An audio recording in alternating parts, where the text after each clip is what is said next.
வணக்கம். Good morning. June 26 Kadayam செல்லம்மா பாரதி பிறந்த ஊர். பாரதிக்கும் செல்லம்மாவுக்கும் திருமணம் நடந்த ஊர்.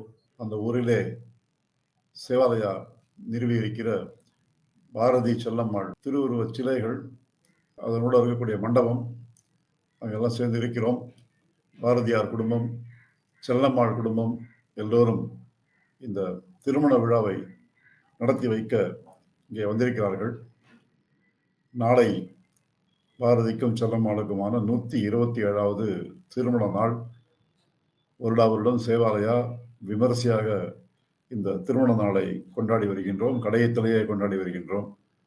இந்த திருமண நாளுக்கு முதல் நாள் இன்றைக்கு பாரதியாருடைய இந்த கவிதை, பாரதியார் கவிதைகள் உரையுடன் அப்படிங்கிற கவிஞர் பத்மதேவன் புத்தகத்திலிருந்து ஒரு மிக பவர்ஃபுல்லான ஒரு கவிதை, யோக சித்தி.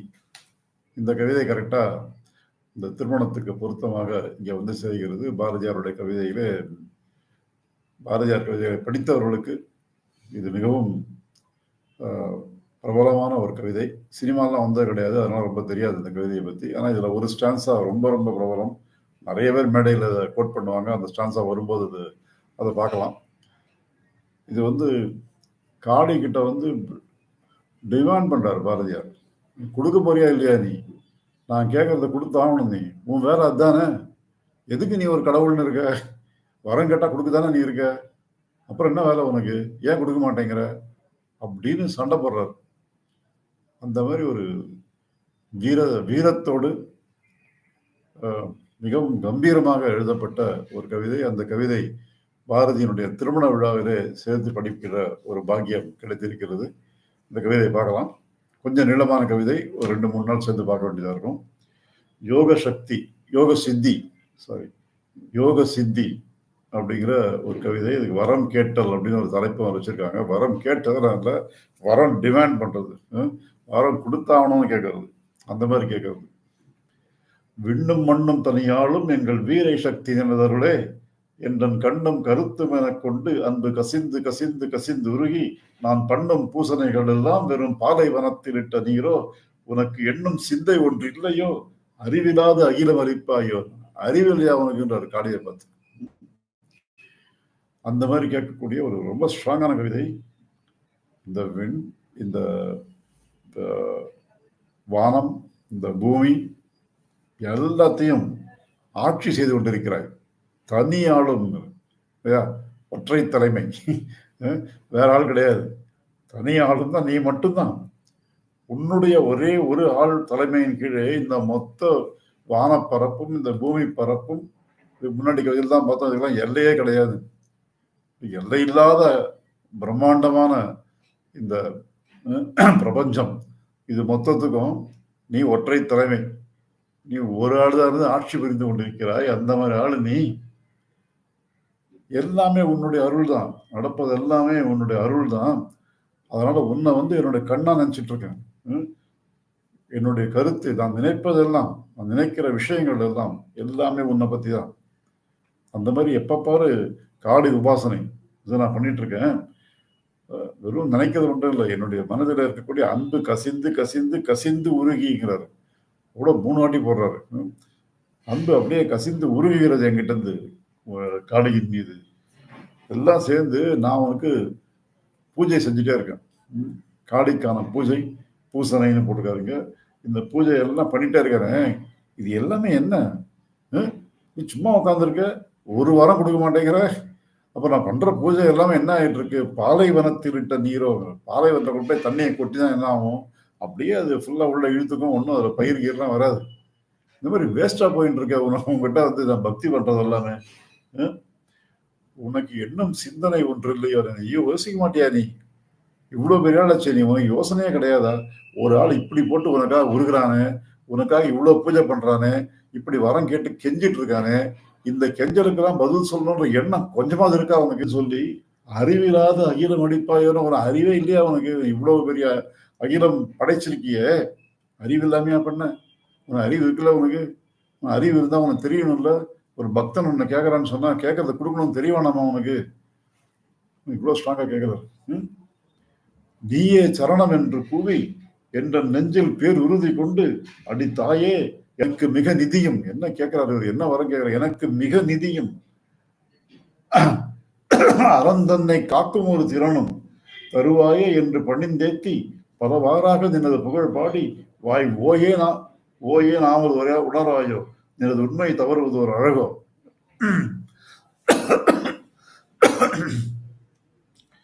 நீயே சரணம் என்று கூவி, நீ மட்டும்தான் சரணம் அப்படின்னு சொல்லி உங்ககிட்ட அடைக்கலம் புகுந்திருக்கிறேன். உன் பாதங்களை பிடித்துக் கொண்டு கெஞ்சிக் கொண்டிருக்கிறேன். என்னுடைய நெஞ்சில நல்ல உறுதி, ஸ்ட்ராங்கான உறுதி இருக்கு. எனக்கு நீ என்ன கொடுக்கணும்னு கேட்கிறவங்க, எனக்கு மிக நிதியும், நிறைய பணம் வேணும், எக்கச்சக்கமா பணம் வேணும். எதுக்கு? நான் ஒரு 10 பங்களா கட்டிக்கிறதுக்கா? பெருசா பிரம்மாண்டமான பங்களா, ஸ்விம்மிங் பூல் எல்லாம் வச்சு அப்படி கட்டிட்டு நான் பாட்டு சுகமா இருக்கிறதுக்கா கேட்கிறேன்? அதுக்கு இல்லம்மா, அறம் தன்னை காக்கும் திறன். இந்த உலகத்திலே நல்ல விஷயங்களை காப்பாற்றி ஆகணும், அதுக்கு நிதி வேணும். அறம் தன்னை காக்கும் திறன், அந்த திறமையும் வேணும். நல்ல விஷயங்கள் செய்யக்கூடிய திறமையும் வேண்டும், அதற்கு உண்டான நிதியும் வேண்டும். அதுதானே கேட்டுருக்கேன். பணிந்து ஏத்தி ரொம்ப பணிந்து பணிந்து கேட்கறேன். இதுதான் பணிவு. பணிவுன்னு சொன்னா பணிவு இருக்கு. புகழ் பாடி எவ்வளவு கவிதை எழுதியிருக்கேன். உன்னை பத்தி பாராட்டில, சக்தியை பத்தி, காளியை பத்தி எக்கச்சக்கமான கவிதைலாம் எழுதியிருக்கிறேன். பாடி பாடி உன்னை நான் வாய் ஓயேன். என் வாய் ஓயறதே இல்லையே. காளியை பத்தி கவிதை பாடி என்னோட வாய் ஓஞ்சி போச்சான்னு. எனது உண்மை தவறுவது ஒரு அழகோ. உன்னுடைய உண்மை என்ன? நீ ஒரு கடவுள்னா கடவுள் செய்யக்கூடிய விஷயம் அப்படின்னு சொல்லி சத்தியமாக நம்பக்கூடியது, உண்மையாக நம்பக்கூடியது விஷயம். நீ பக்தர்களுக்கு அருள் புரிவாய், கேட்டதை கொடுப்பேங்கிறத நம்ம அதுல இருந்து நீ தவறலாமா? உனக்கு அசிங்கமா போயிடும். எனக்கு கொடுக்காம போனேன்னா, இந்த மாதிரி ஒரு பக்தன் கேட்டான், காளி கொடுக்கல அப்படின்னு சொல்லி நீ உண்மை தவறி விட்டாய் அப்படி உன் மேல பழி வந்துடும்.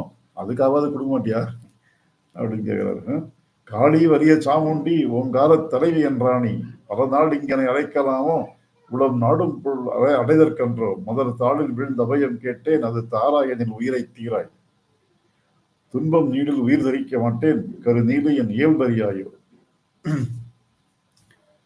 இப்ப காளியை கூப்பிடுறாரு. கூப்பிட்டு சொல்றாரு, என்னுடைய ராணி நீதான், என்னுடைய தலைவி நீதான், எனக்கு எல்லாமே நீதான்.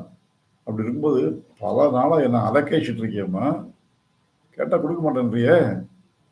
திருப்பி நாளைக்கு பூஜை நாளைக்கு பூஜை நாளைக்கு பூஜைன்னு டெய்லி பூஜை பண்ணிட்டே இருக்கேன், டெய்லி கவிதை உன்னை பத்தி எழுதிட்டே இருக்கேன், என்ன பண்ணாலும் ஒன்றும் அசர மாட்டேங்கிறிய, என்னை இப்படி அலக்கழிச்சுட்டே இருக்கிய.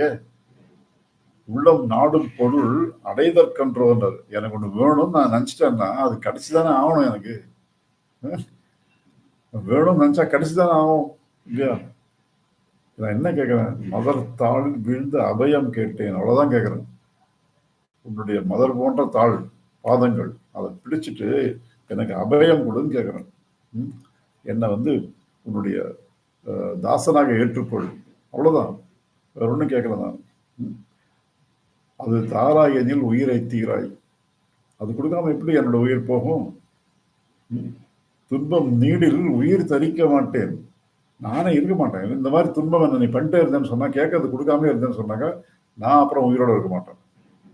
கரு நீடி என் இயல்பு அறியாயோ. முதல் இதுக்கு முன்னாடி ஸ்டான்ஸால கடவுள் அவங்க இயல்பு நீ அறிய மாட்டேன்னு கேட்கிறாரு. உண்மை தவறுவது ஒரு அழகுன்றது உன்னுடைய இயல்பு. காளியினுடைய இயல்பு கேட்ட வரத்தை கொடுப்பது. அதுல இருந்து நீ தவறலாமா? நீ உன்னுடைய இயல்பிலிருந்து தவறிட்டன்னு சொல்லி பேர் உனக்கு வரக்கூடாது, ரைட்டா? அதனாலயாவது கொடுங்கிறாரு. இங்க என்னுடைய இயல்பு தெரியும்ல, நான் கேட்டது கொடுக்கலன்னு சொன்னா அப்புறம் நான் உயிரோட இருக்க மாட்டேன் அப்படின்னு சொல்லி காளியை மிரட்டி வரம் கேட்கக்கூடிய ஒரு பிரமாதமான கவிதை.